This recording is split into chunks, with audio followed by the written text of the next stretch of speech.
Hello viewers, আলো diary চ্যানেলের পক্ষ থেকে আমি অঙ্কিতা। প্রতিদিন নতুন নতুন ভালোবাসার গল্প সবার আগে শুনতে চাইলে আমাদের আলো ডায়েরি চ্যানেলটি সাবস্ক্রাইব করে পাশে থাকা বেল আইকনটি বাজিয়ে দিন। কেমন? ধন্যবাদ।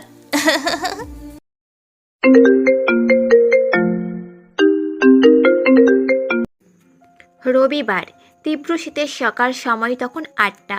বাড়ি জুড়ে সবার ছুটাছুটি। পদ্মজা বারান্দায় দাঁড়িয়ে বাইরের পরিবেশ পর্যবেক্ষণ করছে। সে পাতাল ঘরের চাবি খুঁজেছে, হাতে সময় নেই। আজ রাতের মধ্যে জীবনের বাজি রেখে হলেও কিছু করতে হবে। আলো ঘরের সামনে খলিল দাঁড়িয়ে রয়েছেন, মাথায় উলের টুপি, লম্বা গোঁফ, মগাকে ধমকে কাজ বুঝাচ্ছেন। চারিদিকে উৎসব উৎসব আমেজ। দুপুরে নামাজের পর স্কুলের মাঠে প্রবেশ। আলোক ঘরের বাইরে শত শত কম্বল আর শীতবস্ত্র। হাওলাদাররা হারাম টাকায় লোক দেখানো নাটক করতে চলেছে। পদ্মজা মনে মনে ব্যঙ্গ করে হাসল। রেদওয়ান অন্দরমহল থেকে বের হয়ে খলিলের পাশে এসে দাঁড়ালো। তার পরনে কালো রঙের পাঞ্জাবি, গায়ের রঙও ফর্সা, তাই কালো রঙের পাঞ্জাবিতে সুদর্শন দেখাচ্ছে। পদ্মজা লতিফার কাছে শুনেছে কয়েকদিনের মধ্যেই নাকি রিদওয়ানের বিয়ে। কার সাথে বিয়ে কেউ জানে না, তবে এটা নিশ্চিত কোনো অভাগীর জীবন দুর্বিষহ হতে চলেছে। রেদওয়ান খলিলকে কী বিষয়ে কথা বলছে তা পদ্মজার কানে আসার কথা নয়, তবুও সে সেদিকে তাকিয়ে আছে। কিছুক্ষণ পর সেখানে উপস্থিত হয় আমির। আমির এদিক ওদিক দেখে খলিলকে বলল, আমি বেরিয়ে যাচ্ছি, ফিরতে আগামীকাল ভোর হয়ে যাবে। আবারও বলে যাচ্ছি, পদ্মজার গায়ে হাত তো দূরে থাক, কারো চোখও যেন না পড়ে। রেদওয়ান নির্বিকার কণ্ঠে বলল, তোর দুই চামচারে বলে যা পদ্মচার উপরে ভালো করে খেয়াল রাখতে। পাতালে তো কোনো মেয়ে নাই, তাই চিন্তাও নাই। তবে কাউকে যেন কিছু না বলে, আর আমাদের উপর তেড়ে না আসে। তেরে আসলেও কিছু বলবি না, সুন্দর করে সামলাবি। রেদওয়ান তীব্র বিরক্তি নিয়ে বলে, ধুর, এই মায়ারে কতদিন এভাবে রাখবি? উদয় ভেজাল। আমি রেগে রেদওয়ানের দিকে এক পা বাড়ালো। খলিল পরিস্থিতি পাল্টাতে দ্রুত রেদওয়ানের বুকে ধাক্কা দিয়ে বলে, যা কইতাছে হুন বাবু, তুই যা, তোর বউরে কেউ কিছু করব না। আমি রেদওয়ানের চোখের দিকে তাকালো। চোখের দৃষ্টি দিয়ে সেই রেদওয়ানকে সাবধান করে দিল। তারপর জায়গা ছাড়ল। অন্দরমহলে ঢোকার পূর্বে চোখে পড়ে দ্বিতীয় তলার বারান্দায় পাংশুটে মুখ করে দাঁড়িয়ে আছে পদ্মজা। এক মুহূর্তের জন্য হলেও ভেতরে অনুভূতিগুলো পাল্টে যায়। সে দৃষ্টি সরিয়ে দ্রুত অন্দরমহলে প্রবেশ করলো। পদ্মজার ঠাঁই সেখানে দাঁড়িয়ে রইল। আমির ঘরে এসে শার্ট জ্যাকেট খুলে গোসলখানায় ঢোকে। তবে ঢাকা যেতে হবে, হাতে সময় আছে। তবুও সে আজই মেয়েগুলোকে সরিয়ে দিচ্ছে। সে নিশ্চিত পদ্মজা চেষ্টা করবে মেয়েগুলোকে বাঁচাতে। আবার মুখোমুখি হতে হবে দুজনকে। 31টা মেয়ে জোগাড় হয়ে গেছে যখন, আর রাখার মানিয়ে নেই। সে ঝুঁকি নিতে চায় না। পদ্মজা কী মনে করে দ্রুত পায়ে ঘরে আসলো। বিছানায় আমিরের শার্ট দেখে বসতে পারে আমির গোসলখানায়। তৎক্ষণিক পদ্মজা ভাবলো আমিরের শার্টের পকেটে তল্লাশি চালাবে, যদি চাবি পাওয়া যায়। যেমন ভাবা তেমন কাজ। চাবির কথা মনে পড়তেই আমির গোসলখানার দরজা খুলল। পদ্মজা শার্টের পকেট থেকে চাবি খুঁজে পায়। তার মুখে আনন্দে ছড়িয়ে পড়ে। পুরোটা দৃশ্য আমিরের চোখে পড়ে। সে দরজা বন্ধ করে দেয়। পদ্মজার হাত থেকে চাবি ছিনিয়ে নেওয়ার বিন্দুমাত্র ইচ্ছে নেই তার। এই চাবি আর পদ্মজার কাজে লাগবে না। সে পাতাল ঘরে গিয়ে কিছু খুঁজে পাবে না। আমির নিশ্চিন্তে গোসল শেষ করলো। পদ্মজা চাবি নিয়ে রান্নাঘরে চলে আসে। সেখানে লতিফা, রেনু, আমিনা সহ আরও ৩-৪ জন রান্না করছে। সমাবেশ শেষে আলোক ঘরে রোজ আয়োজন হবে, তারই প্রস্তুতি চলছে। খলিল হাওলাদার 2 মেয়ে সাহানা, শিরিনও আজ আসবে। পদ্মজা কাজ করার বাহানায় লতিফার কাছে গিয়ে বসলো। লতিফা পদ্মজাকে দেখে হাসলো, তারপর কাজে মন দিল। বেশ কিছুক্ষণ অপেক্ষার পর পদ্মজা সুযোগ বুঝে লতিফাকে ফিসফিসিয়ে বলল, উনি বের হয়ে গেলে আমাকে বের হতে সাহায্য করো বুবু। লতিফা চোখ বড় বড় করে তাকায়, চাপা স্বরে প্রশ্ন করে, কই যাইবা? পদ্মজা পিছনে ফিরে তাকায়। আমিনা থালা বাসন পরিষ্কার করছেন। পদ্মজা আমিনার দিকে তাকিয়ে হাসলো, তারপর লতিফাকে বলল, পাতালে যাব। লতিফার হাত থেকে চামচ পড়ে যায়, ঝনঝন শব্দ হয়। শব্দ শুনে উপস্থিত সবাই উৎসুক হয়ে তাকায়। লতিফা দ্রুত চামচ তুলে নিল। সবার দিকে চেয়ে হাসি বিনিময় করে পদ্মজাকে চাপা স্বরে বলে, চাবি কই পাইবা? পদ্মজা বলে, পেয়ে গেছি, তুমি শুধু সুযোগ করে দাও। লতিফার চোখে মুখে ভয় বাসে বাঁধে। যা স্পষ্ট সে ভয় পাচ্ছে আমি জেনে গেলে তার জীবন শেষ। পদ্মজা সবাইকে আরও একবার এক নজর দেখিয়ে নিয়ে লতিফাকে বলল। ভালো কাজের জন্য জীবন উৎসর্গ করা সম্মানের বুবু। লতিফা দ্রুত সিদ্ধান্ত নিল সে রাজি। পদ্মজা তার ঘরে ফিরে আসে। সিঁড়ি দিয়ে ওঠার সময় আমির নিচে নামছিল। দুজন কেউ কারোর দিকে তাকায়নি, যেন কেউ কাউকে চেনে না। পদ্মজা ঘরে প্রবেশ করে দ্রুত দরজা বন্ধ করে দেয়, তারপর হাতে তুলে নিল ছুরি। লতিফা আলোক ঘরে গিয়ে খোঁজ নেয়। আমির, মজিদ, রেদওয়ান কেউ বাড়িতে নেই। খলিল আলোক ঘরের বারান্দায় 3 জন লোকের সাথে কোনো বিষয় আলোচনা করছে। লতিফা দ্রুত এসে পদ্মজাকে পরিস্থিতি জানায়। পরিস্থিতি গুছানো। এবার পদ্মজার পেছনে আঠার মতো লেগে থাকা 2 জন লোককে সরানোর পালা। পদ্মজা আবার রান্নাঘরে আসে। 2 জন লোক সদর ঘরে দাঁড়িয়ে রয়েছে। তাদের উপস্থিতি দেখে কেউ ভাববে না এরা কাউকে নজরে রাখার জন্য পিছু পিছু ঘুরে। পদ্মজা লতিফাকে ইশারা করতেই লতিফা 2 জন লোককে উদ্দেশ্য করে বলল, আপনারা খাইবেন না? তারা সত্যি অনেক ক্ষুধার্ত।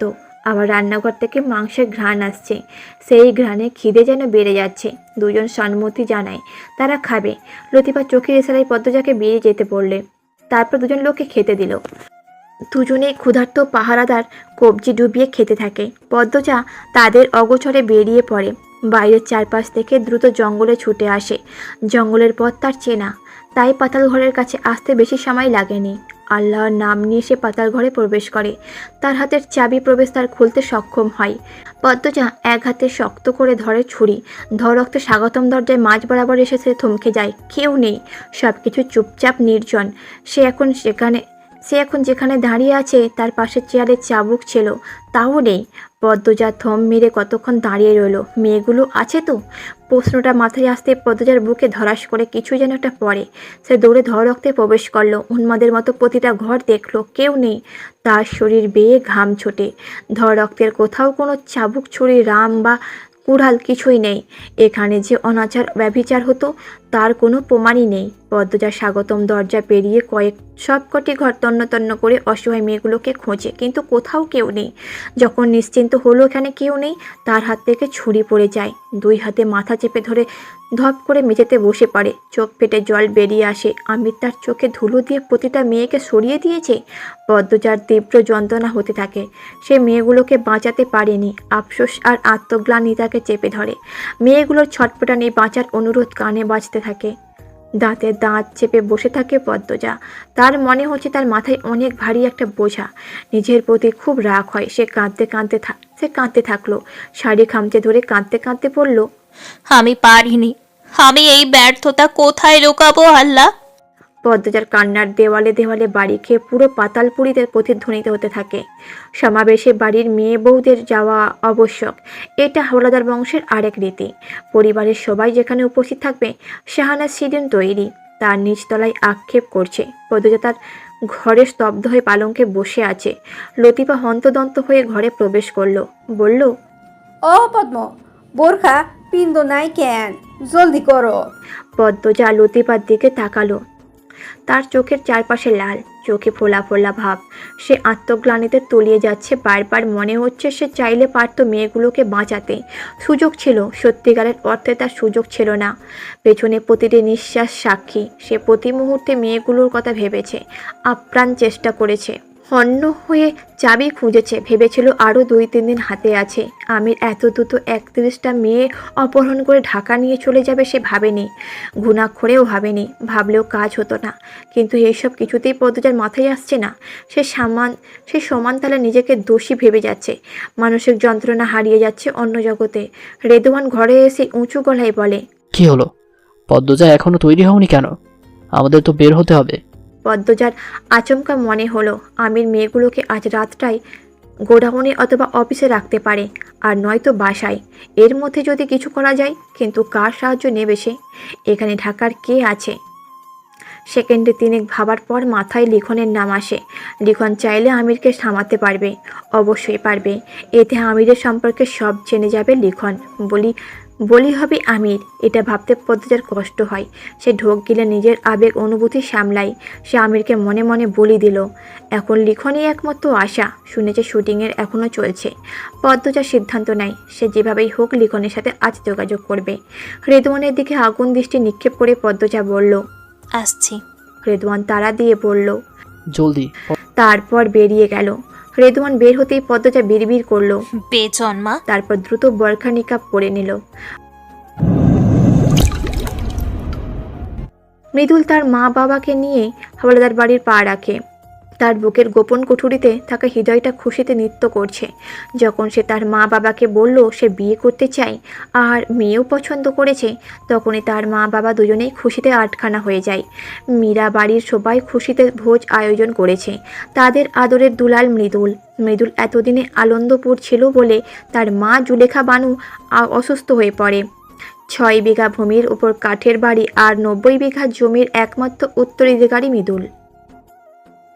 তার অনুপস্থিতিতে বাড়ির প্রতিটা মানুষ মৃতের মতো হয়ে গিয়েছিল। এমন অবস্থায় মৃদুলের বিয়ের সিদ্ধান্ত তাদের মাঝে ঈদের আনন্দ নিয়ে এসেছে।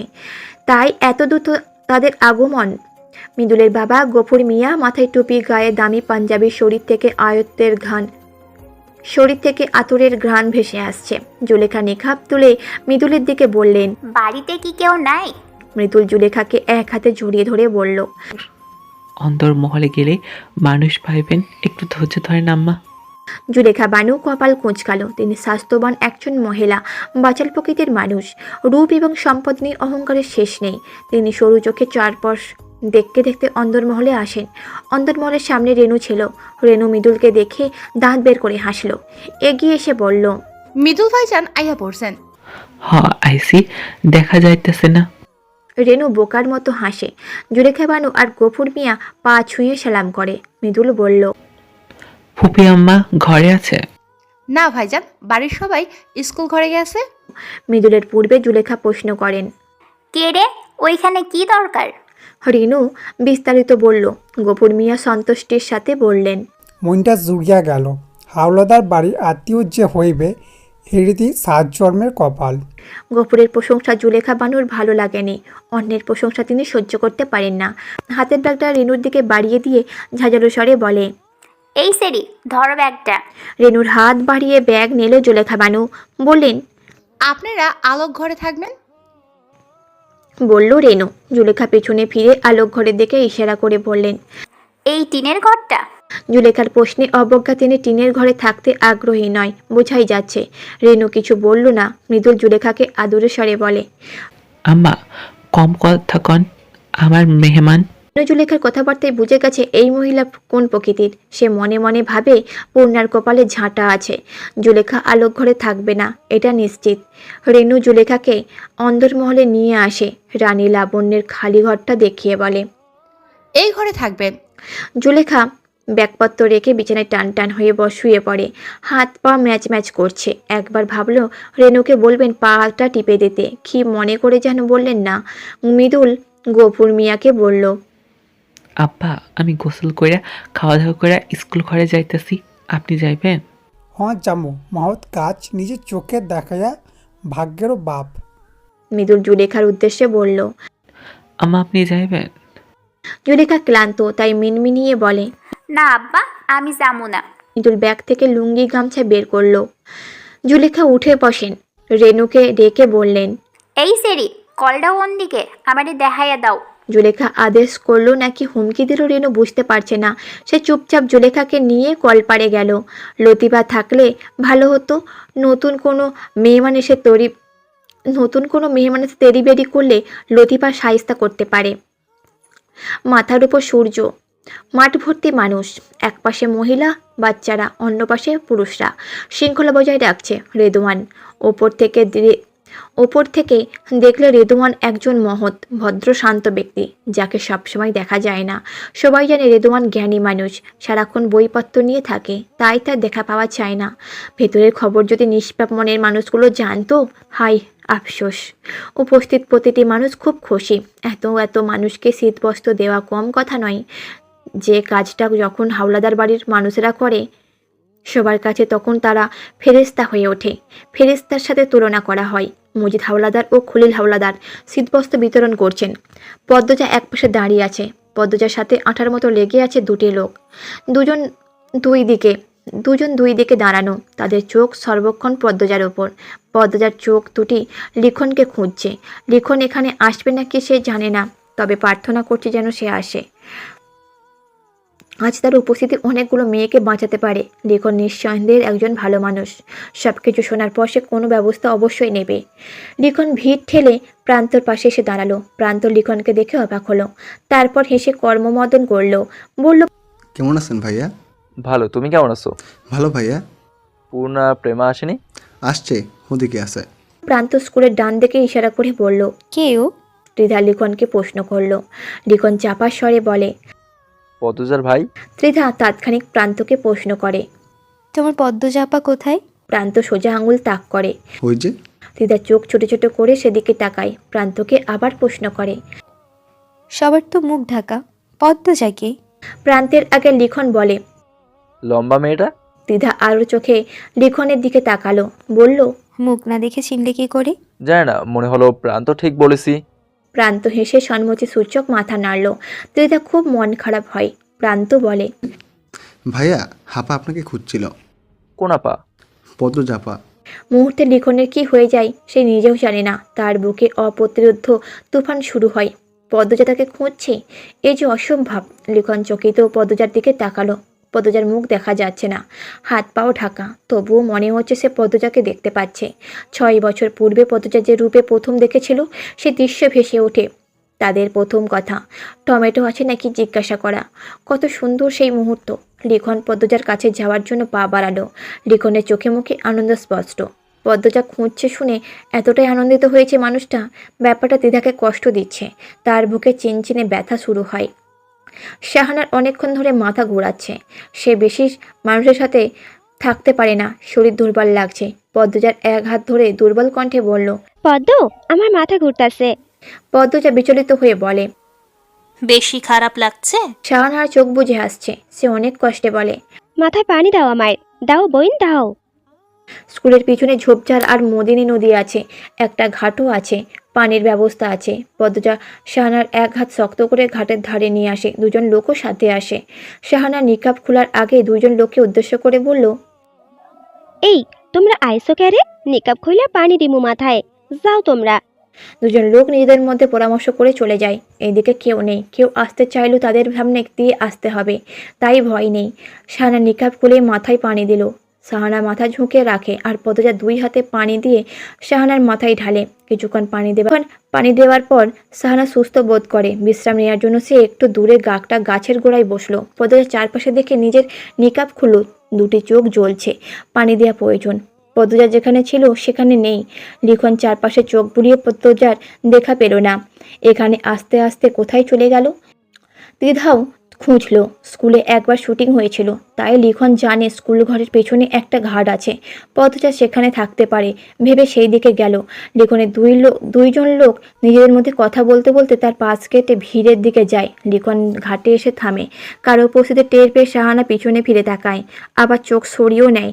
পদ্মজার মুখে ধুয়ে পেছনে ফিরতেই দূরে লিখনকে দাঁড়িয়ে থাকতে দেখল। পদ্মজার গলার দুটো ঘাড় কালো খয়েরি দাগ, মুখের ক্ষত, চোখের মুখের অবস্থা দিনের আলোর মতো লিখনের চোখের সামনে ভেসে ওঠে। শাহানা পদ্মজার এমন অবস্থা দেখে চমকে যায়। সে শ্বশুর বাড়ি থেকে বাপের বাড়ি এসেই সমাবেশে চলে এসেছে। পদ্মজার সাথে নিকাব পরা অবস্থায় কথা হয়েছে, তাই পদ্মজার এই অবস্থা সে দেখেনি। লিখনের কথা হারিয়ে যায়, বাকহারা হয়ে পড়ে সে। একেই বোধহয় বলে পৃথিবীর থমকে যাওয়া। পদ্মজা দ্রুত নিকাব পরে নিল। এই শোনো না, প্রতিদিন ভালোবাসার নতুন নতুন গল্প পেতে ও শুনতে চাইলে আমাদের আলোর ডায়েরি চ্যানেলটি সাবস্ক্রাইব করে পাশে থাকা বেল আইকনটি বাজিয়ে দিও, কেমন? পদ্মজা এক পা করে ওপরে উঠে আসে। পদ্মজার প্রতিটি কদম লিখনের হৃৎপিণ্ডে কাঁপন ধরায়। সে কথা বলার মতো ভাষা খুঁজে পাচ্ছে না। শাহানা পদ্মজার এক হাত ধরে বিচলিত হয়ে প্রশ্ন করল, ও পদ্ম, তোমার এই অবস্থা কেমনে হইল? পদ্মজা চাপা স্বরে বলে, বাড়ি গিয়ে সব বলবো আপা। শাহানা চোখ দুটি বড় বড় করে তাকিয়ে থাকে।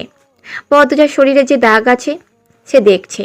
এতে নিশ্চিত কেউ পদ্মজাকে মেরেছে, গলা চেপে ধরেছে, গালের নখের আঁচড়ও রয়েছে। সাহানা স্তব্ধ হয়ে যায়। আমির পদ্মজার জন্য কতটা পাগল সবাই জানে। আমির পদ্মজার ভালোবাসার গল্প সবার মুখে মুখে। সাহানা শিরিন দুজনেই তাদের শ্বশুর বাড়িতে আমির পদ্মজা ভালোবাসার গল্প করে। সেই পদ্মজার গায়ে মারের দাগ, আমির তো মারার কথা না। অন্য কেউ পারবে না। তাহলে কিভাবে কি হলো? শাহানার মাথায় কিছু ঢুকছে না। পদ্মজা লিখনের দিকে তাকাতে লিখন নিঃশ্বাস ছাড়ল। নিঃশ্বাসের স্তব্ধ উপস্থিত ত্রিধা, শাহানা, পদ্মজা তিনজনই শুনতে পায়।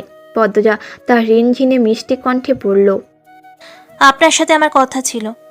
লিখন ঠাঁই দাঁড়িয়ে থেকে স্পষ্ট স্বরে বলে, কি হয়েছে তোমার সাথে? লিখনের চোখের কার্নিশে জল জমে। পদ্মজা অপ্রস্তুত হয়ে পড়ে। কেউ তার মুখ দেখলে তাকে অনেক রকম প্রশ্নের সম্মুখীন হতে হবে, তাই সে মুখ দেখাতে চায়নি কাউকেই। পূর্ণা প্রেমার সাথে যখন দেখা হয় তখনও সে নিকাব খুলেনি। লিখন এক পায়ে এগিয়ে এসে আবার প্রশ্ন করল, কে মেরেছে? পদ্মজা বুক ধুকপুক করছে। তার মিথ্যে বলায় অভ্যেস নেই, আবার সত্যটাও বলা সম্ভব নয়। পরিস্থিতি সেই রকম নয়। পদ্মজা লিখনের পাশে দাঁড়াই থাকে। ত্রিধার দিকে তাকালো। পুতুলের মতো সুন্দর মেয়েটা উৎসুক হয়ে তাকিয়ে আছে। ত্রিধা পদ্মজার শরীরের দাগ নিয়ে চিন্তিত নয়, সে আগ্রহ নিয়ে পদ্মজার চোখ দেখছে। কাঁদার কারণে ফুলে থাকলেও সৌন্দর্য হারিয়ে যায়নি। অসম্ভব সুন্দর চোখ, টানা টানা চোখ, বোধহয় একেই বলে। ত্রিধা ঈর্ষান দিত।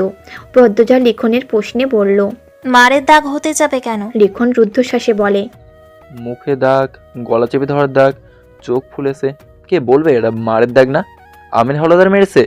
শাহানা চমকে যায়, রাগ হয়। শাহানা শিরিন আমিরকে অনেক ভালোবাসে। আমিরকে নিয়ে এত বড় কথা কি করে বলতে পারে লিখন? শাহানা তেড়ে এসে রাগী স্বরে বলে, বাবু মারবো ক্যারে, তুমি কি তা কও? পদ্মজা দ্রুত লিখনকে বলে, সব বলবো। আপনার সাথে আমার গুরুত্বপূর্ণ কথা আছে, আপনার সাহায্য প্রয়োজন, অনুগ্রহ করে শুনুন। শাহানা পদ্মজার এক হাত ধরে নিজের দিকে ফিরিয়ে বলে, পরপুরুষের কাছে কি তার সাহায্য তোমার পদ্ম? হাপা, আমি আপনাকে সব বলবো, একটু সময় দিন। পদ্মজাকে পাহারা দেয়া দুজন লোকের নাম হাবু আর জসিম। হাবু জসিমকে একা একা দূরে দাঁড়িয়ে থাকতে দেখে রেদওয়ান পদ্মজাকে খুঁজতে লাগলো। খুঁজতে খুঁজতে ঘাটে এসে উঁকি দেয়। লিখনের সামনে পদ্মজাকে দেখে ভয়ে হয় রেদওয়ানের। লিখন দেশের একজন খ্যাতিনাম অভিনেতা।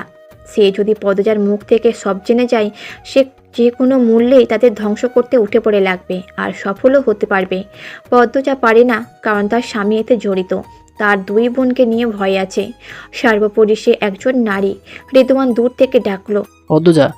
রেদওয়ানের কণ্ঠ শুনে পদ্মজা আশাহত হয়। লিখনের সাথে কথা যে তার দীর্ঘ হওয়া সম্ভব নয় তা স্পষ্ট। পদ্মজা তাকালো। রেদওয়ানের এগিয়ে এসে বলল, চাচা যেতে বলছেন। শাহানা রেদওয়ানকে বলল, মাথাটা ঘুরতেছিল, পদ্ম আমারে ঘাটে আইনা পানি দিচ্ছে। রেদওয়ান আর চোখে লিখনকে দেখলো। লিখনের প্রতিক্রিয়া দেখলো। লিখন তাকাতে সে দৃষ্টি সরিয়ে নিল। রেদওয়ানের দৃষ্টি দেখে লিখনের বিচক্ষণ মস্তিষ্ক বুঝে যায় এই দৃশ্য ঘাপলা আছে। পদ্মজা ভালো নেই, তার সাথে খারাপ কিছু হচ্ছে, আর রেদওয়ান সব জানে সে জড়িত। রেদওয়ান শাহানাকে বলল, এখন ঠিক আছো? শাহানা এক হাতে নিজের কপাল চেপে ধরে বলল, হ্যাঁ ভাই। রেদওয়ান হেসে লিখনের দিকে তাকালো, করমর্দন করে বলল, কি খবর? রেদওয়ানের জবাব না দিয়ে লিখন বলে, আমি পদ্মজার সাথে কিছুক্ষণ কথা বলতে চাই। রেদওয়ান পদ্মজা চোখের দিকে তাকায়, তারপর লিখনের দিকে। কি কথা? ব্যক্তিগত, দয়া করে সুযোগ করে দিলে খুশি হব। লিখনের সোজাসুজি কথা। রেদওয়ানের দূরে সরে দাঁড়ালো, বলল, পদ্মজা আমাদের বাড়ির বউ, সে যার তার সাথে বাইরে নির্জনে কথা বলতে পারে না। লিখনের হাঁসফাঁস লাগছে। সে জ্ঞানহীন হয়ে পড়েছে, নিজেকে ঠিক রাখতে পারছে না। মন বারবার বলছে পদ্মজা ভালো নেই। সত্যিই তো ভালো নেই। লিখন বলে, পদ্মজা আমাকে কিছু বলতে চায়। রেদওয়ান পদ্মজার দিকে তাকিয়ে আদেশের স্বরে বলে, পদ্মজা চলো, চাচা ডাকে। পদ্মজা রেদওয়ানকে মোটেও ভয় পায় না। রেদওয়ানের আদেশে শোনা তো দূরের কথা, তবে এই মুহূর্তে কিছুতেই লিখনের সাথে কথা বলা সম্ভব নয়। তাই সে চলে যাবার কথা ভাবে। চলে যাবার জন্য উদ্যত হতেই লিখন পথ আটকে দাঁড়ায়। তার গলার স্বর চোরা হয়। কে মেরেছে আমাকে বলে যাও। তোমার গলায় কিসের দাগ, মুখে কিসের দাগ, কে মেরেছে? কে মেরেছে? প্রশ্নটা কানে আসতেই রিদওয়ানের গলা শুকিয়ে যায়। এত কিছু কি করে লিখন দেখলো? পদ্মজা দেখিয়েছে? এভাবে বাইরের পুরুষ মানুষকে নিজের গলা দেখিয়েছে? রিদওয়ান তার আসল রূপ ভাষা নিয়ন্ত্রণ করতে পারল না। পদ্মজার উদ্দেশ্যে বলল, তুমি না সতী সাবিত্রী, পরপুরুষকে গলা দেখিয়ে বেড়াও আমির জানে? লিখনের মাথা চড়ে যায়। সে কবে নিজের ব্যক্তিত্ব নিয়ন্ত্রণ হারিয়েছে সে জানে না, তবে আজ হারিয়েছে। তার কাছে পরিষ্কার পদ্মজা অত্যাচারিত, তার উপর জুলুম করা হয়। লিখন রিদওয়ানের শার্টের গলা চেপে ধরে। দাঁতে দাঁত চেপে বলে, মুখ সামলিয়ে কথা বলুন। রেদওয়ান লিখনকে ধাক্কা দিয়ে দূরে সরিয়ে দিল। লিখনের ঝাঁকড়া চুল কপালে ছড়িয়ে পড়ে। রেদওয়ান বলে, অন্যের বইয়ের উপর নজর দেওয়া বন্ধ করুন। পদ্মজা চলো। রেদওয়ানের পদ্মজার হাত চেপে ধরে। পদ্মজা এক ঝটকায় রেদওয়ানের হাত সরিয়ে দিয়ে ঝাঁঝালো স্বরে বলে, আমি একাই যেতে পারি। তারপর লিখনকে বলে, কথা বাড়াবেন না, আমাকে যেতে দিন। লিখন কারো কথা শুনতে রাজি নয়। সে তার ধৈর্য ব্যক্তিত্ব থেকে সরে এসেছে। লিখন আবার পদ্মজার পথ আটকালো, প্রশ্ন করলো, কাকে ভয় পাচ্ছ তুমি, আমাকে বলো। শাহানা নিজেও অবাক পদ্মজার অবস্থা দেখে, কিন্তু লিখনের পদ্মজাকে নিয়ে বাড়াবাড়ি তার ভালো লাগছে না। অন্য পুরুষ কেন তাদের বাড়ির বইয়ের জন্য এত আকুল হবে? শাহানা কর্কশ কণ্ঠে লিখনকে বলে, আপনি পস্তারেন না কে? অনুবাড়ি বউরে এমনি আটকানি ভালো মানুষের কাম না। লিখনের চোখে মুখে অসহায়ত্ব স্পষ্ট। অন্য বাড়ির বউ, অন্যের বউ, এই শব্দগুলো কেন পৃথিবীতে এসেছে সহ্য করা যায় না। রেদওয়ান লিখনকে ধাক্কা দিয়ে সরাতে চাইল। লিখন রেদওয়ানের হাত ধরে ফেলে। রেদওয়ানের মুখের কাছে গিয়ে চাপা স্বরে বলে, পদ্মজা আমার হৃদয়ে যত্নে রাখা জীবন্ত ফুল, তার গায়ে আঘাত করার সাহস যে করছে তাকে আমি টুকরো টুকরো করব। লিখনের হুমকি রেদওয়ানের গায়ে আগুন ধরিয়ে দেয়। সে আমিরকে সহ্য করে, কারণ আমির ঠান্ডা মাথার খনি। চোখের পলকে সে কাউকে ধ্বংস করে দিতে পারে। সবচেয়ে বড় কথা, পাতাল ঘর, বাড়ি, অফিস, গোডাউন সব কিছু একমাত্র মালিক আমির। তাই রেদওয়ান রাগ নিয়ন্ত্রণের চেষ্টা করে। তাই বলে সাধারণ জগতের একজন অভিনেতার হুমকি সহ্য করবে? কিছুতেই না। রেদওয়ান লিখনের চোখে আগুন চোখে তাকিয়ে বলে, এসব সিনেমায় গিয়ে বলুন, নাম বাড়বে। লিখন রেদওয়ানকে ছেড়ে পদ্মজার দিকে মুখ করে দাঁড়ালো, বলল, পদ্মজা তুমি তো ভীতু না, ভয় পেও না, আমাকে বলো কি হয়েছে তোমার সাথে। পদ্মজা বলল, আমি কাউকে ভয় পাচ্ছি না, আপনার সাথে পরে কথা বলবো। রেদওয়ান পদ্মজার দিকে তেড়ে এসে বলে, পরে কিসের কথা? রেদওয়ান পদ্মজার মুখের উপর ঝুঁকছে বলে লিখনের রাগ বাড়ে। সে রেদওয়ানের পিঠের শার্ট খামচে ধরে। সঙ্গে সঙ্গে রেদওয়ানের লিখনের মুখ বরাবর ঘুষি মারল। পদ্মজা শাহানা চমকে উঠে যায়। দ্বিধা আতঙ্কে লাল হয়ে যায়। সে দৌড়ে গিয়ে আসে। লিখন তার ঘোলা চোখে দিয়ে রেদওয়ানের উপর অগ্নি বর্ষিত করে। রেদওয়ানকে তার ঘুষি ফিরিয়ে দেয়।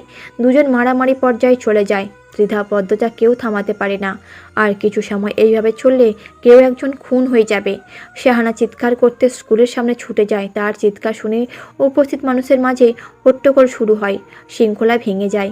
মজিদ খলিল ছুটে আসে স্কুলের পেছনে। পরিচালক আনোয়ার হোসেন লিখনকে মারামারি করতে দেখে খুব অবাক হন। সবাই মিলে লিখন ও রেদওয়ানকে থামালো। তারপর দুজনকে নিয়ে স্কুলের সামনে আসে। উপস্থিত মানুষরা উৎসুক হয়ে তাকিয়ে আছে। গুরুজনরা জিজ্ঞাসা করে তারা কেন মারামারি করছিল। মজিদ হাত তুলে সবাইকে থামালেন। তারপর রেদওয়ানের দিকে তাকালেন। রেদওয়ান চোখের ইশারা কিছু বলছে, কিন্তু মজিদ বুঝতে পারেনি। তিনি রেদওয়ানকে জিজ্ঞাসা করলেন, কি সমস্যা রেদওয়ান? এমন অসভ্যতামির মানে কি? রেদওয়ান বাঁকা চোখে উপস্থিত মানুষের দেখলো। সবাই তাকিয়ে আছে। আজ কেলেঙ্কারি হয়ে যাবে নিশ্চিত। রেদওয়ান মাথা নিচু করে বলল, লিখন সাহেব পদ্মজার পথ আটকাচ্ছিল। রেদওয়ানের কথা শুনে মানুষের মুখ থেকে লিখনের উদ্দেশ্য ছিছি বেরিয়ে আসে। লিখন হতবাক হয়ে যায়। হতবাক হয় পূর্ণা, প্রেমা, প্রান্ত, পদ্মজা। মজিদ লিখনকে প্রশ্ন করলেন, রেদওয়ান যা বলছে সত্যি? লিখন পদ্মজা চোখের দিকে তাকালো, তারপর বলল, সত্য, কিন্তু আমি পদ্মজার গলায় মুখে দাগ দেখেছি। গলায় যে দাগ, সেই দাগ দেখেই বোঝা যায় তার গলায় কেউ চেপে ধরেছিল। মুখে ক্ষত, নখের আঁচড়, চোখ ফোলা। আমি শুধু জানতে চাচ্ছিলাম এসব কি করে হয়েছে, কে মেরেছে। লিখনের কথা শুনে মজিদের মাথা ঘুরে যায়। আমির বলেছিল পদ্মজাকে সমাবেশে না আনতে, এতে সমস্যা হতে পারে। মজিদ আমিরের কথায় গুরুত্ব দেননি। ভেবেছেন পদ্মজা গ্রামে আছে, সবাই জানে। আর গত সমাবেশে তিনি বলেছিলেন পরবর্তী পরিবেশে আমির বা পদ্মজা বিতরণ করবে। শীতবস্ত্র আমির তো চলে গেল, তাই পদ্মজাকে এনেছেন। আর এই সমাবেশে বাড়ির মেয়ে বউরা অসুস্থ থাকলেও উপস্থিত থাকে। যদি কেউ প্রশ্ন করে আমিরের বউ কোথায়, প্রশ্নটা সহজ, উত্তরও বানিয়ে দেওয়া যেত। তবুও মজিদ হাওলাদার প্রশ্ন এড়াতে পদ্মজাকে নিয়ে এসেছেন। তিনি প্রশ্ন শুনতে পছন্দ করেন না। মজিদ মজিদের মুখের রংটা পাল্টে যাওয়াটা লিখনের চোখে পড়ে।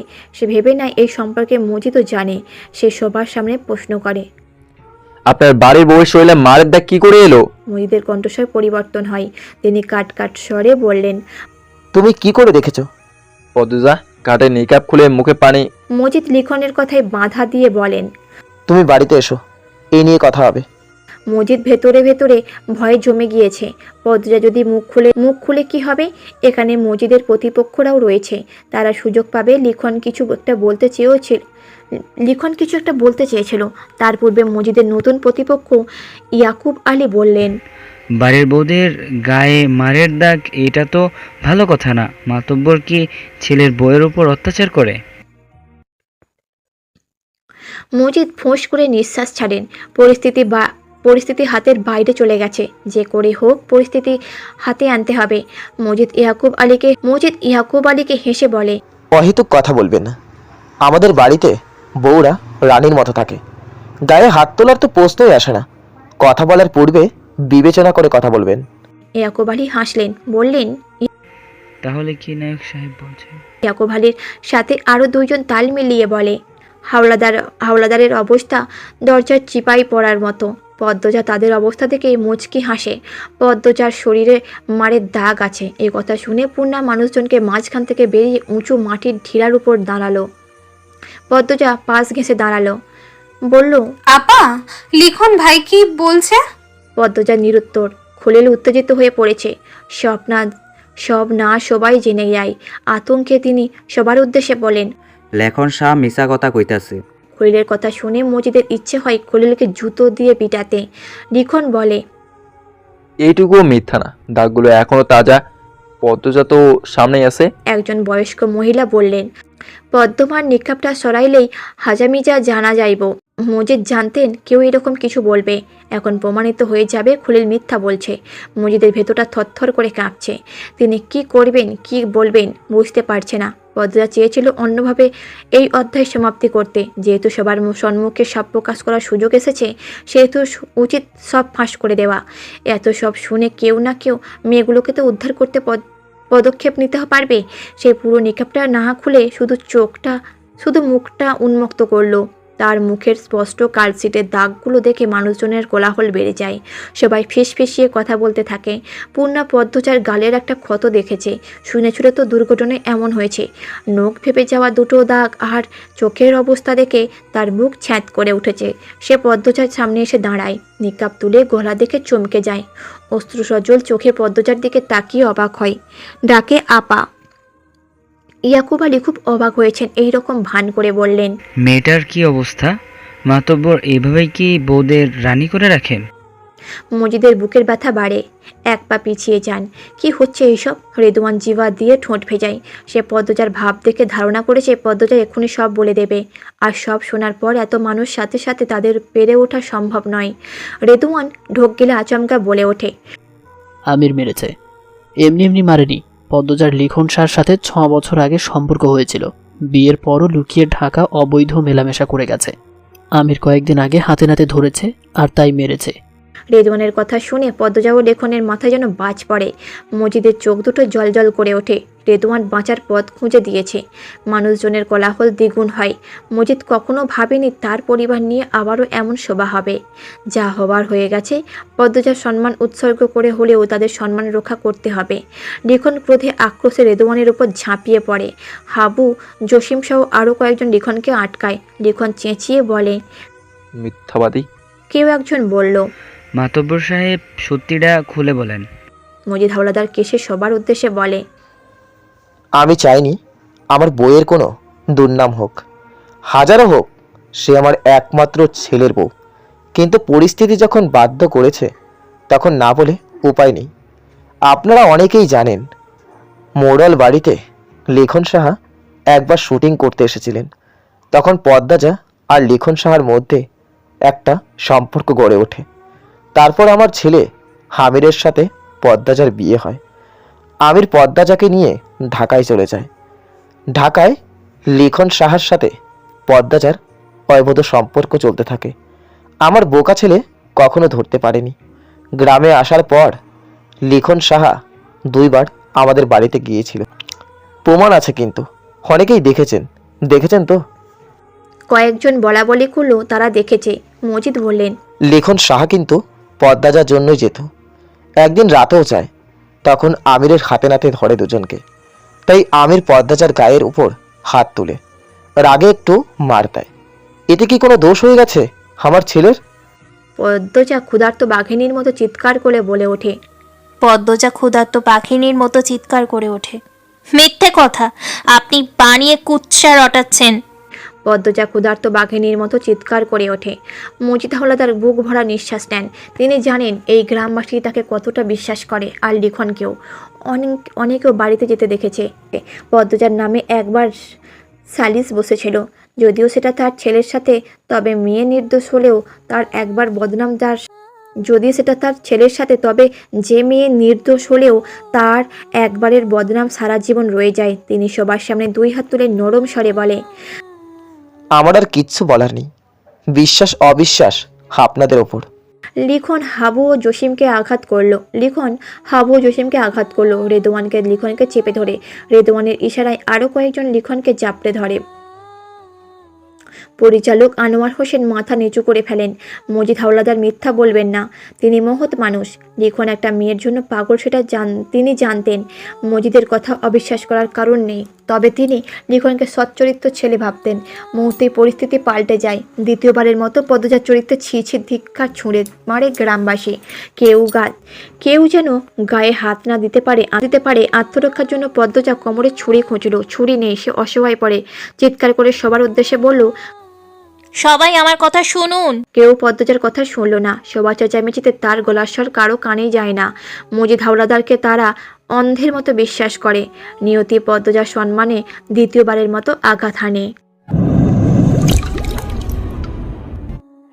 মজিদ হাওলাদার দূর হাত তুলে সবাইকে শান্ত করে বললেন। তখনই কলাহার কমে আসে। তিনি সবার উদ্দেশ্যে বললেন, আমার ঘরের বিচার আমার ঘরে হবে। আমি আর এই বিষয়ে কথা বাড়াতে চাই না। রিদাউন, পদ্মাজাকে বাড়িতে নিয়ে যাও। লিখন পদ্মজার জন্য ভয় পাচ্ছে। হাওলাদার বাড়ির মানুষগুলো কত বড় মিথ্যেবাদী আজ সে টের পেয়েছে। এত বড় মিথ্যা চাপিয়ে দিল নিজের কুকর্ম লুকাতে। মজিদ হাওলাদারের মিথ্যা অভিনয় তাকে অবাক করে দিয়েছে। এর পদ্মজাকে বাড়ি নিয়ে কি করবে কে জানে। রেদওয়ান লিখনের কথা শুনল না। সে পদ্মজাকে ধমকের স্বরে বলে, তারপর হাত ধরল। সঙ্গে সঙ্গে পদ্মজাও রেদওয়ানের হাত চেপে ধরল। চাপা স্বরে বলে, 6 বছর আগের অপবাদ আবার আমার জীবনে নিয়ে আসার জন্য আপনার মতো নরপশুদের অভিশাপ। কিন্তু এবার না আমাকে, না আমার বোনদের, কাউকে ছোঁয়ার সাহস কেউ দেখাতে পারবে না। পদ্মজা রেদওয়ানের মুখে উপর থুতু ছুঁড়ে মারে। উপস্থিত মানুষজন চমকে যায়। কোলাহল দ্বিগুণ হয়। রেদওয়ানের পদ্মজার দিকে আগুন চোখে তাকায়। তার উপর হাত তোলার জন্য প্রস্তুত হয়। পদ্মজার পিছনে দাঁড়িয়েছিল পূর্ণা। সে আর রাগ নিয়ন্ত্রণ করতে পারল না। রেদওয়ানের পূর্বে রেদওয়ানের গালে শরীরে সর্বশক্তি দিয়ে থাপ্পড় বসিয়ে দিল। পূর্ণার আকস্মিক ব্যবহারে সবাই চমকে যায়। চারিদিকে চেঁচামেচি শুরু হয়ে যায়। বিশৃঙ্খলা বেড়ে যায়। রেদওয়ানের রাগে হিতাহিত জ্ঞান শূন্য হয়ে পড়ে। সে পূর্ণার গলা চেপে ধরে। সিরিন ভয়ে চিৎকার করে ওঠে, ও আল্লাহ, আল্লাহর গজব পড়েছে, এইখানে গজব পড়েছে। তারপর দ্রুত সরে যায়। শাহানা খলিল রেদওয়ানকে আটকানোর চেষ্টা করে। রেদওয়ানের রাগে কিরমির করছে। খলিল চাপা স্বরে রেদওয়ানের কানে কানে বলেন, রিদু, পূর্ণারে স্যার, মানুষ দেখতাছে। রেদওয়ান ছাড়লেন না। পদ্মজা জানে এই মুহূর্তে সে হাওলাদার বাড়ির মানুষদের আঘাত করলে গ্রামবাসী ভালো চোখে দেখবে না। তবু সে রেদওয়ানকে আঘাত করার জন্য বাধ্য হয়। পদ্মজা রেদওয়ানের পেট বরাবর জোরে লাথি বসায়। রেদওয়ান ছিটকে সরে যায়। দুই হাতে পেট চেপে ধরে। শাহানা ও মাগো বলে চেঁচিয়ে ওঠে। পূর্ণা মাটিতে লুটিয়ে পড়ে। মৃদুল গফুর মিয়াকে নিয়ে স্কুলের দিকে আসছিল। দূর থেকে দেখতে পেল মাঠের মানুষজন অস্থির হয়ে আছে। সে গফুর মিয়াকে বলে, তারপর দৌড়াতে থাকে। স্কুল মাঠের পৌঁছাতে উঁচু ঢিলা রেদওয়ানকে পূর্ণার গলা চেপে ধরে রাখতে দেখল। তার রক্ত মাথায় উঠে যায়। শরীরে যেন কেউ আগুন ধরিয়ে দেয়। এদিক ওদিক খুঁজে একটা মাঝারি আকারের বাঁশ পেল। সে দ্রুত বাঁশ নিয়ে দৌড়ে থাকে। এক হাতে লুঙ্গি ধরে, যা হাঁটু অবধি উঠে আসে। মৃদুলের দৌড়ের গতিতে অনেক মানুষ ধাক্কা খেয়ে উল্টে পড়ে যায়। মৃদুলের চোখের দৃষ্টি রেদওয়ানের দিকে। তার মস্তিষ্ক এলোমেলো। মজিদ দ্রুত পদ্মজা রেদওয়ানের মাঝখানে গিয়ে দাঁড়ায়। চিৎকার করে বলে, কি হচ্ছে কি হচ্ছে? থামো সবাই। কিন্তু কোনো কিছুই থামলো না। মৃদুলের উপস্থিতি সব লণ্ডভণ্ড করে দিল। সে বাঘের মতো লাফিয়ে উঠে টিলার ওপর বাঁশ দিয়ে রিদওয়ানকে আঘাত করতে গিয়ে শাহানা খলিল সহ আরও দুজনকে আঘাত করে বসে। মজিদ দ্রুত টিলাটা ছেড়ে সরে দাঁড়ান। মৃদু খুব রাগী। মৃদুলের এলাকার অনেক মৃদুলকে মাথা খারাপ বলে। সে কখনো বুদ্ধি দিয়ে কিছু করে না, সবসময় ক্রোধকে মূল্য দেয়। রাগের বশে কখন যে কি করে বসে নিজেও জানে না। মানুষজন ছোটাছুটি করে পালাতে থাকে, শুধু মৃদুলের হুঙ্কার শোনা যায়। ক্রোধ থামে, উন্মাদ করে দিয়েছে।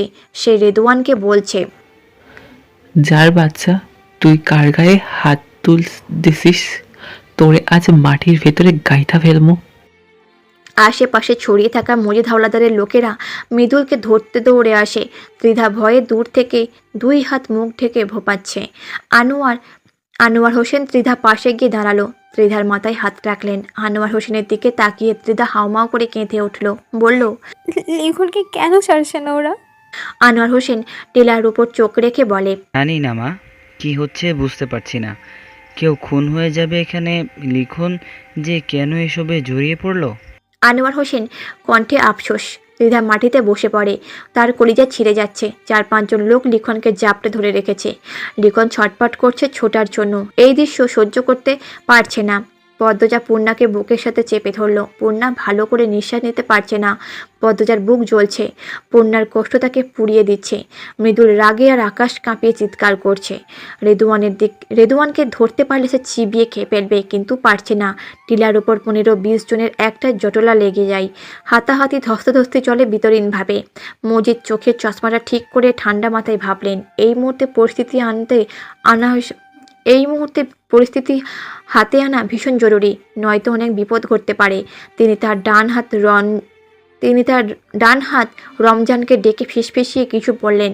মিনিট 2-এর মধ্যে জটলার মাঝখান থেকে একটা আর্তচিৎকার ভেসে আসে। শব্দ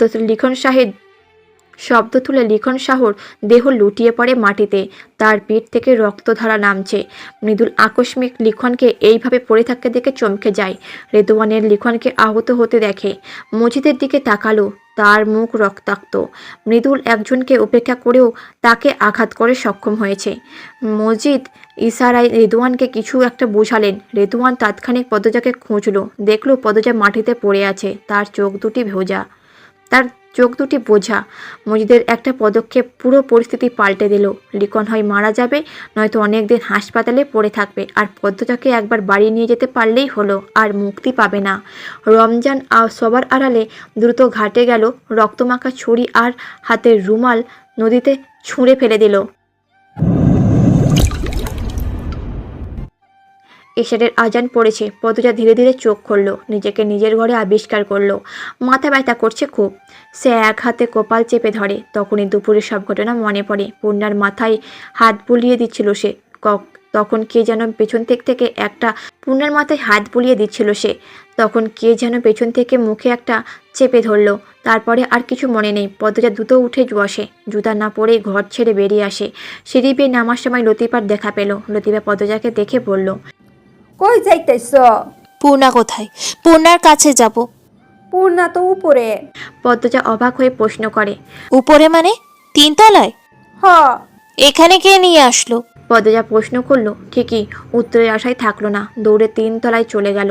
3 তলার একটা ঘরের পালঙ্ক আছে। রুম্পা যে ঘরে ছিল। পদ্মজা সেই ঘরে এসে মৃদুলকে দেখতে পেল। মৃদুল চেয়ারে বসে আছে। বিছানায় শুয়ে আছে পূর্ণা। পদ্মজা উল্কার গতিতে পূর্ণার মাথার কাছে গিয়ে বসে। মৃদুল পদ্মজাকে দেখে সংকুচিত হয়, বলে, পূর্ণা ভালো আছে ভাবি। ও কি অজ্ঞান? না, ঘুমাইতেছে।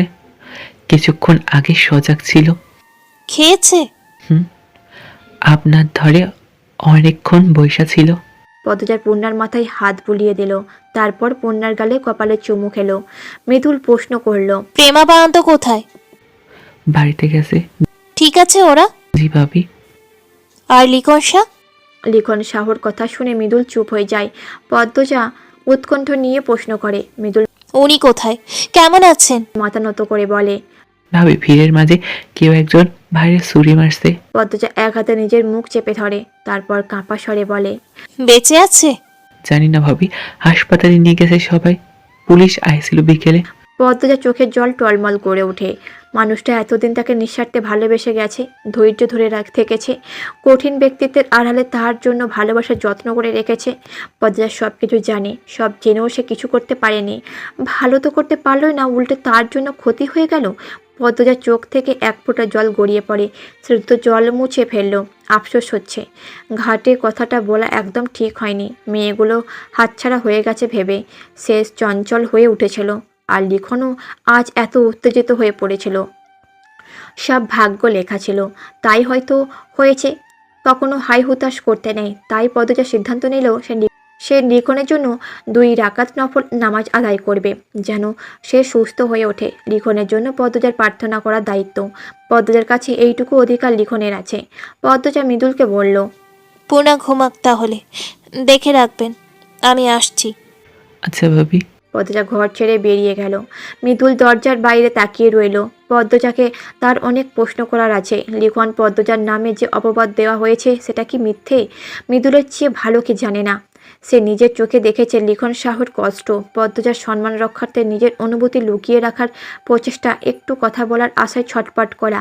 এত বড় মিথ্যা অপবাদ হাওলাদার বাড়ির মানুষরা কেন দিল? আর পদ্মজার গায়ের দাগগুলো, সেগুলোই বা কিসের?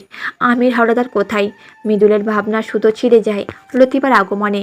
লতিফা খাবারের প্লেট টেবিলের উপর রাখলো, তারপর বলল, পূর্ণার খাওয়ন দিয়া গেছি, আর আপনার আম্মা কইছে নিচে যাইতে। মৃদুল বলল, একটু পরে যামু। আম্মা আব্বাই খাইছে? খাইছে। অন্যরা খায় নাই? সবাই খাইছে। ঋতু ভাইজানে বাড়িত নাই। কুত্তার বাচ্চা লুকাইছে। লতিফা আর চোখে মৃদুলকে দেখলো। মৃদুল রাগে ছটপট করছে, এক হাত দিয়ে আর এক হাত খামচে ধরে রেখেছে। লতিফা বলে, আপনার আম্মার মেজাজ ভালো না। কেন, কি হয়েছে? কইতে পারি না, আপনার আব্বার লগে চিল্লাইতে শুনছি। মৃদুলকে চিন্তিত হতে দেখা গেল না। তার আম্মা একটু বদরাগী, সবসময় চেঁচামেচি করে, এতে সে অভ্যস্ত। মৃদুল লতিফাকে বলল, আমি ভাই কই আছে? ঢাকাত গেছে, কোন দিন আইবো জানি না। আচ্ছা যাও এখন। লতিফা জায়গা ত্যাগ করলো। মৃদুল ধীরে ধীরে হেঁটে জানালার কাছে গেল। জানালার কপাট খুলে দিল। আজ চাঁদ উঠেছে, জ্যোৎস্না রাত। সে পূর্ণাকে ভালোবাসার কথা বলার জন্য এমন একটা রাতের অপেক্ষা করেছিল। জানালা খুলে দেওয়া চাঁদের আলোয় পূর্ণাকে ছুঁয়ে দেবার সুযোগ পায়। চাঁদ তার নিজস্ব মায়াবী আলো নিয়ে ছড়িয়ে পড়ে পূর্ণার সারা মুখে। পূর্ণার চোখ মুখ সেই আলোয় চিকচিক করে ওঠে, অন্যরকম সুন্দর দেখায়। মৃদুল পূর্ণার পাশে এসে বসলো। পূর্ণার মুখের দিকে তাকাতে মৃদুলের চোখে ভেসে ওঠে রেদোয়ান কিভাবে পূর্ণার গলা চেপে ধরেছিল। মৃদুলের মেজাজ চড়ে যায়। রেদোয়ানকে সে যতক্ষণ ইচ্ছা মতো পেটাতে না পারবে তার শান্তি মিলবে না। মৃদুল অনেকক্ষণ রেদোয়ানকে খুঁজছে, পেরো না। মৃদুল ছটপট করতে করতে বিড়বিড় করলো, হারামির বাচ্চা। পূর্ণা ঘুমের মধ্যে নড়ে চড়ে ওঠে, একপাশ হয়। পূর্ণার দেহ নিস্তেজ হয়ে পড়েছিল। প্রান্ত পূর্ণাকে বাড়ি নিয়ে যেতে বলে। বাসন্তী বাড়িতে একা, তিনি কিছুই জানে না। তখনই মজিদ বললেন, পূর্ণাকে তাদের বাড়িতে নিয়ে গেলে বেশি ভালো হবে, পদ্মজা সেখানে আছে। মৃদুলও রাজি হয়ে যায়, তার কাছাকাছি থাকবে পূর্ণা। এর চেয়ে আনন্দের কী হতে পারে? প্রান্ত মেনে নিল। এই মুহূর্তে মৃদুলই পূর্ণার অভিভাবক। মৃদুল বুঝতে পারেনি মজিদ হাওলাদার ভালো মানুষে দেখাতে এই প্রস্তাব দিয়েছেন, যাতে গফুর মিয়া বা মৃদুল অথবা গ্রামবাসী কেউ মজিদকে দোষী না ভাবে। মজিদ সবাইকে নিজের উদারতা দেখিয়েছেন, গ্রামবাসীর উদ্দেশ্যে বলেছেন, পদ্মজা দোষী হলেও তার বোন দোষী নয়। রেদোয়ান পূর্ণার সাথে অন্যায় করেছে, এই জন্য রেদোয়ানের শাস্তি হবে। তিনি রেদোয়ানকে সবার সামনে থাপ্পড় দিয়েছেন আর বলেছেন, পূর্ণা সুস্থ হলে পূর্ণার কাছে ক্ষমা চাইবে রেদোয়ান। কল্পনা থেকে বেরিয়ে পূর্ণার এক হাত মুঠোয় নিয়ে হৃদয়ের অন্তঃস্থলে থেকে উচ্চারণ করল, তাড়াতাড়ি সুস্থ হইয়া যাও, আমি তোমারই নিয়ে যাইতেছি। মৃদুল পূর্ণার হাতে আলতো করে স্পর্শ করতে করতে তার মায়াবী মুখখানা মুখস্থ করে নিল। মৃদুলের ইচ্ছে হচ্ছে পদ্মজার মতো পূর্ণার কপালে চুমু এঁকে দিতে, কিন্তু সেই বৈধতা বা সাহস তার নেই। সে পূর্ণার এক হাত শক্ত করে ধরে রাখল। পদ্মজা ঘরে প্রবেশ করতেই মৃদুল বিজলির গতিতে পূর্ণার হাত ছুঁড়ে ফেলে। তারপর নিঃশ্বাসের গতিতে দূরে গিয়ে দাঁড়ালো। সঙ্গে সঙ্গে পূর্ণার ঘুম ভেঙে যায়। মৃদুল এত জোরে তার হাত ছুঁড়েছে, ঘুম তো পালানোরই কথা। পদ্মজা অবাক হয়ে মৃদুলকে দেখল। এত ভয় পাওয়ার কি হলো? পূর্ণা চোখ খুলে পদ্মজাকে দেখে খুব খুশি হয়। সে দ্রুত উঠে বসলো। পদ্মজা পূর্ণার পাশে গিয়ে বসে। পূর্ণা শক্ত করে পদ্মজাকে জড়িয়ে ধরে বলে, আপা। পদ্মজা মৃদু হেসে বলে, বোন আমার। তারপর পূর্ণা দুই গালে হাত রেখে বলে, কষ্ট হচ্ছে? পূর্ণা মৃদুলকে দেখলো, তারপর পদ্মজাকে বলল, না আপা। মৃদুল উসখুস করতে করতে বলল, আমি তাহলে যাই ভাবি, ওখানে পূর্ণার খাবার আছে। পদ্মজা মাথা নেড়ে সম্মতি দিল।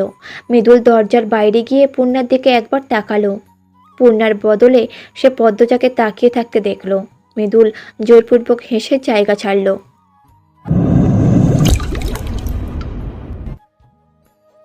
রাতের আঁধারে চারিদিকে নেমে এসেছে নিস্তব্ধতা। শাহানা ঘুমানোর চেষ্টা করছে, পারছে না। মৃদুলের অনিচ্ছাকৃত আঘাতের ডান হাতের বাহু ফুলে গেছে, হাড়ে তীব্র ব্যথা, হাত নাড়ানো যাচ্ছে না। শাহানা বিড়বিড় করে বিলাপ করছে, আল্লাহ গো আল্লাহ, এত বেদনা কেন দিচ্ছ তুমি? কমাইয়া দাও আল্লাহ। ঘুমের ঘোরে সিরিন শাহানার হাতের উপর উঠে পড়ে। শাহানা আল্লাহ গো বলে চিৎকার করে ওঠে। সিরিন ঘুম ভেঙে যায়, সে লাফিয়ে উঠে বসে। তার চোখে মুখে ভয়। শাহানার হাত ধরতে চাইলে শাহানা চিৎকার করে বলে, ছবি না আমারে, ডাইনি মাইরে দিছে আমাগো। সিরিন অপরাধী স্বরে বলে, আমি দেখছি না আপা। তুই কথা বলবি না। শাহানার চোখ মুখ কোচকানো, সে প্রচণ্ড রেগে আছে। ধীরে ধীরে বিছানা থেকে নামলো। সিরিন প্রশ্ন করলো, কই যাও? শাহানা পরিবেশস্বরে বলে, মুইতে যাই। শাহানা ঝাড়ি খেয়ে সিরিন আর কথা বাড়ালো না। সে অন্যদিকে ফিরে শুয়ে পড়ে। শাহানা টয়লেটে যাবার পথে অন্দরমহলে ফাঁকা ফোঁকর দিয়ে আসা জ্যোৎস্না আলোয় একটা পুরুষ অবয়বকে হাঁটতে দেখলো। শাহানা ভয় পেয়ে যায়। পুরুষটি অবয়বটি শাহানিকে দেখে দাঁড়িয়ে পড়ে। শাহানার দিকে এগিয়ে আসে। শাহানা ভয়ার্ত স্বরে প্রশ্ন করে, তুমি কেলা? মৃদুলের মুখটা ভেসে ওঠে। সে হেসে বলে, আপা আমি। মৃদুলকে দেখেই শাহানার মেজাজ তুঙ্গে ওঠে। সে চোখ রাঙিয়ে বলে, উত্তর বাস্তা, তুই আমার সামনে আইবি না, লুলা বানাইয়া দিছে আমারে। মৃদুল কাতর স্বরে বলে, ছোট ভাইয়ের লকে এমন করবা? আমি তো তোমারে দেহি নাই, ইচ্ছা কইরা মারি নাই। এই তুই যা, সামনে থাইকা সর। শাহানা গজগজ করতে করতে টয়লেটের দিকে চলে যায়। মৃদুল ঠোঁট উল্টে শাহানা যাওয়ার দেখে। তারপর সিঁড়ির দিকে তাকালো। তার ঘুম আসছে না একটুকু। পূর্ণার কথা খুব মনে পড়ছে। ইচ্ছে হচ্ছে জ্যোৎস্নার আলোয় সারা গায়ে মেখে অনেকক্ষণ গল্প করতে। কোনো এক অদৃশ্য যন্ত্রণা বুকে হেঁটে বেড়াচ্ছে। অন্যদিনের তুলনায় পূর্ণাকে একটু বেশি যেন মনে পড়ছে। বুকটা ফাঁকা ফাঁকা লাগছে। অস্থিরতা রুহু ছটপট করছে। মৃদুল 3 বার বিসমিল্লাহ বলে 3 বার বুকে ফুঁ দিল। তারপর তার কিছুই না ভেবে 3য় তলার উঠে পড়ে। সে সিঁড়িতে দাঁড়িয়ে থাকে। বুকের ভেতরটা কেউ বুঝি ঢোল পিটাচ্ছে। সে শুনতে পাচ্ছে মিনিটের পর মিনিট সে এক জায়গায় ঠাঁই হয়ে দাঁড়িয়ে রইল। তারপর কবুতরের মতো ডাকলো। মৃদুল যে কবুতরের মতো ডাকতে পারে পূর্ণা আর মৃদুলের পরিবার ছাড়া কেউ জানে না। পূর্ণা যদি জেগে থাকে তাহলে মৃদুলের নকল ডাক সে চিনতে পারবে। তারপর নিশ্চয়ই সাড়া দিবে। মৃদুল পূর্ণার জন্য আরও কিছুক্ষণ অপেক্ষা করলো। পূর্ণা দেখা নেই। মৃদুল ভাবলো পূর্ণা ঘুমে বোধ হয়, তাই সে আর অপেক্ষা করার কথা ভাবলো না। চলে যাওয়ার জন্য ঘুরে দাঁড়ালো। তখন দরজা খোলার শব্দ কানে আসে। মৃদুল পিছনে তাকাতে গিয়েও তাকালো না। যদি পদ্মজা হয়, মৃদুল দ্রুত চলে যেতে হয়। তখন পূর্ণা ডাকলো, দাঁড়ান। মৃদুল ঘুরে দাঁড়ালো। সাদা রঙের উপর নীল সুতোর কাজের নকশি কাঁথা গায়ে জড়িয়ে পূর্ণা হেঁটে আসছে। মৃদুল পূর্ণার সাক্ষাতের এই আশাই ছিল। যখন পূর্ণার সাক্ষাৎ পাওয়া গেল, বুঝতে পারলো তার দম বন্ধ হয়ে আসছে। অস্বস্তি হচ্ছে, অদ্ভুত এক যন্ত্রণা হচ্ছে। তবে সেই যন্ত্রণা প্রাপ্তির পূর্ণার সামনে এসে দাঁড়ালো। বলল, ছাদে চলুন, তারপর কথা বলবো। দুজন একসাথে ছাদে উঠে আসে। ছাদে উঠতেই রাতের পৃথিবীর সৌন্দর্যের ঐশ্বর্যময় সমারোহ চোখে পড়ে। আকাশের ইয়া বড় চাঁদ। দুজন মুগ্ধ নয়নে চাঁদের দিকে তাকালো। সৌন্দর্যের মাদকতা ছড়িয়ে পড়ে দুজনের প্রেমীর মনে।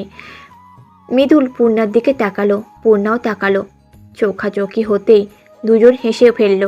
মৃদুল প্রশ্ন করে, ঘুমাও নাই? না, ঘুম আসছিল না। একটু ভালো লাগতেছে? হুম। ভাবি ঘুমাবে?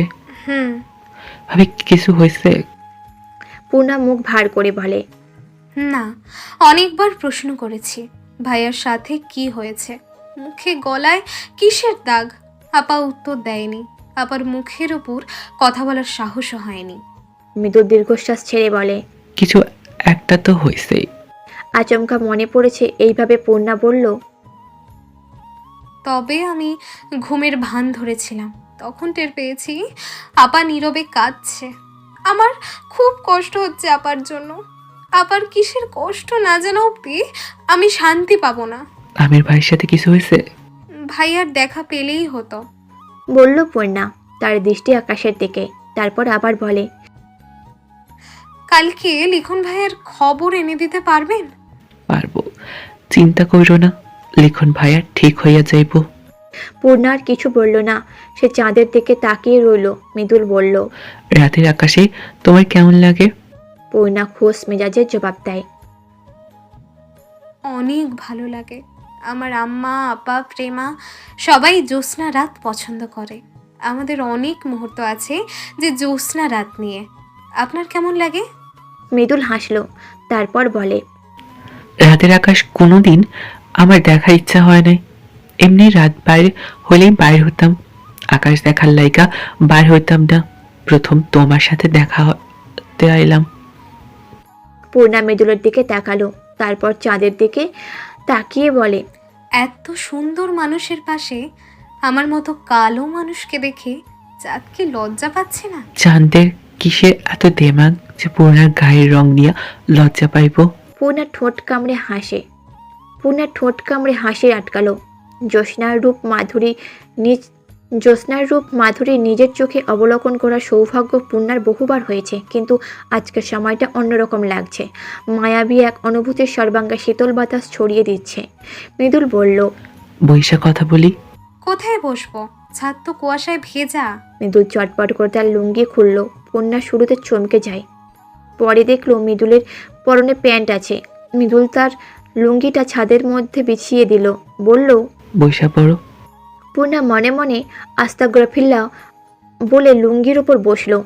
কিছুটা দূরত্ব রেখে মৃদুল বসলো, বলল, প্যান্টের উপর লুঙ্গি পরার সুবিধা হইল এইটা, যে কোনো দরকারি কামে লাগে। একবার টুপি ছাড়া রাতে মাছ ধরতে গেছিলাম, ঠান্ডা বাতাসে মাথা সেকি বেদনা। এরপর করলাম কি? পূর্ণা বাধা দিয়ে বলে, লুঙ্গি দিয়ে টুপি বানিয়েছেন তাই তো? মৃদুল গর্বের সাথে বলে, উপস্থিত বুদ্ধি এইটা। পূর্ণা হাসলো। মৃদুল অনেকটা রাগী, অহংকারী, তবু সে মুগ্ধ করার মতো একটা মানুষ। সবসময় ঠোঁটে হাসি থাকে। এই মুহূর্তে ডেকে এই মুহূর্তে সব ভুলে যায়, এই মুহূর্তে ডেকে ওই মুহূর্তে সব ভুলে যায়। পূর্ণা ছাদের মেঝেতে তাকালো। চাঁদের স্নিগ্ধ আলোয় ছাদের মেঝেটা থাকা শিশির চকচক করছে। স্বচ্ছ রূপালী ঝর্ণার মতো চাঁদের আলো যেন চারপাশ ভাসিয়ে নিয়ে যাচ্ছে। কুয়াশা ভেদ করে চাঁদ উঁকি দিচ্ছে বারংবার। দুজনের মাঝে পিনপতন নীরবতা নেমে আসে। নীরবতা ভেঙে মৃদুল ডাকলো, পূর্ণা, আমার কাঁদতে ইচ্ছা হইতাছে। পূর্ণা হৃদয় কেঁপে উঠল। সে মৃদুলের দিকে মুখ করে বসলো। কেন?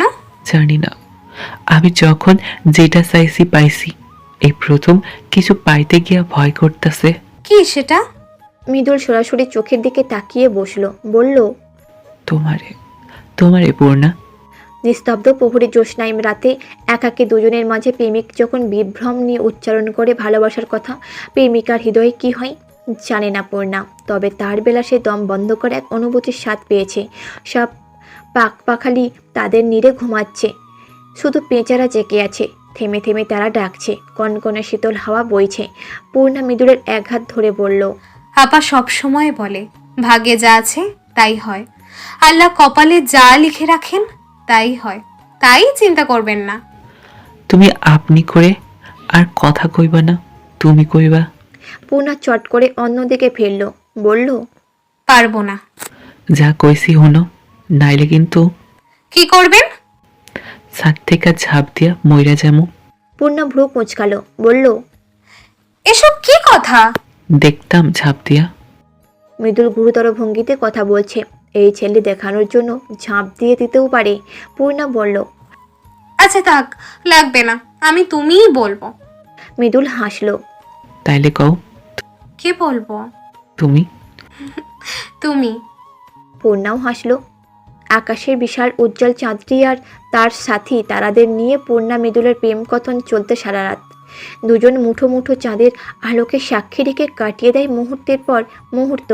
দিনে একটা অঘটন ঘটে যাওয়ার পরও প্রকৃতি তাদের মনোপ্রাণে প্রেম নিয়ে আসে গোপনে। এ যেন কোনো কিছুর ইঙ্গিত, নয়তো অসময়ে কেন এই সমান সুসময় দেখা দিল। কাক ডাকা ভোরে আমির হাওলাদার বাড়িতে পা রাখলো।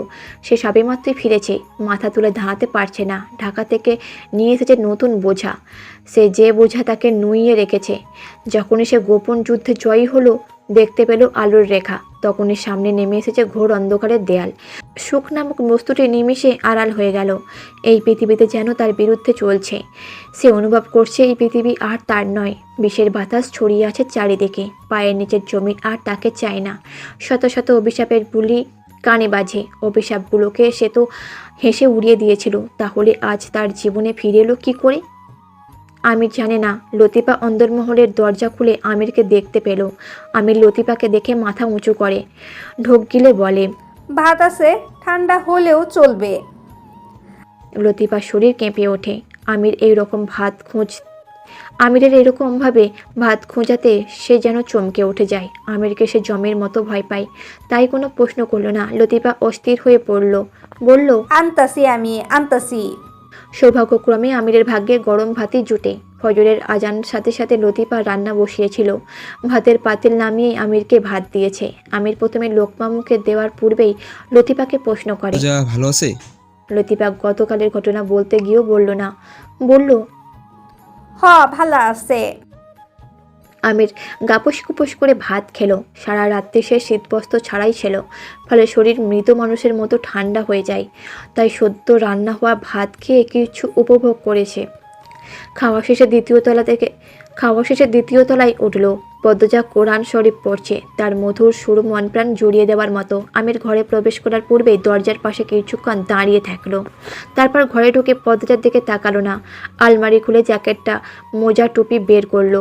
পদ্মজা আর চোখে আমিরকে দেখে, পড়ায় মনোযোগ দিল। আমির তার প্রয়োজনীয় জিনিসপত্র নিয়ে বেরিয়ে যায়। সিঁড়ির কাছে এসে আবারও থম মেরে কিছুক্ষণ দাঁড়িয়ে থাকে। দৃষ্টি রয়ে যায় পদ্মজার ঘরের সামনে। পাতাল ঘরে A1-এ রিদওয়ান শুয়েছিল, তার সাথে একজন সুন্দরী নারী। দুজনের অপ্রীতিকর অবস্থা। হঠাৎ আমিরের আগমনে রিদওয়ান চমকে যায়। তারপর হেসে আমিরকে বলল, সব ঠিক আছে? আমির এক হাতে কপাল চেপে ধরল। তারপর সেই নারীর উদ্দেশ্যে বলল, এই শালি, শরীর ডাক। আমির কণ্ঠে তীব্র ঘৃণা। অশুভ সুন্দরী নারীটি দ্রুত চাদর গায়ে জড়িয়ে নিল। রিদওয়ান বলল, ওরে বকতাছস কেন? আমির একটা খাম রিদওয়ানের মুখের উপর ছুঁড়ে দিল, তারপর এটুতেই চলে গেল।